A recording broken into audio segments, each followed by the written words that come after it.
কাটায় বাজে 1টা। এখন জানো তো দুপুরে রান্না করতে এসেছি। আজকে সকাল থেকে না অনেকগুলো কাজ সেরেছি জানো তো। সকালবেলা গেছিলাম বাজারে, বাজার থেকে এসে পুচুকে স্নান করিয়েছি আমার। তো তারপর চলে এলাম রান্না করতে। তো আজকে কি রান্না করব সেটা তোমাদের সঙ্গে শেয়ার করব ছোট করে। প্রথমে আলু আর বেগুন দিয়ে ইলিশ মাছের তেলটা ভেজে নিলাম। আর আজকে রান্না করব হচ্ছে আলু দিয়ে বেগুন দিয়ে ইলিশ মাছের ঝোল। তো আমি কিভাবে করি সেটা তোমাদের সঙ্গে শেয়ার করব। তো তারপরে দেখতে পেলে পুচুকে আমি স্নান করিয়ে দিয়েছি, আর ও রোদে বসেছিল। তো তারপর দেখো আমি চলে এলাম এখানে রান্না করতে। তো প্রথমে তেল দিয়ে দিলাম, তেলের মধ্যে দেখো প্রথমে মাছগুলো আমি ভেজে নিলাম। তো ভাজা হয়ে গেছে। আর তোমাদের বাড়িতে আজকে কি রান্না হচ্ছে সেটা কিন্তু অবশ্যই জানিও। এই ভাজার নাম শুনে মনে পড়লো, তোমাদের আবার দাদাভাই বললো আমার জন্য একটা মাছ ভাজা রাখবা, আমি ভাজা খাবো। তো তারপর ওর জন্য ভাজা রেখে দিয়েছি।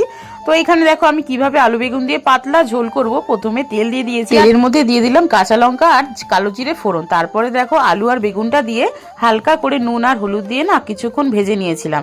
তারপর মেন মশলা দেখো, কিচ্ছু বাটা মশলা লাগবে না, খালি জিরে গুঁড়ো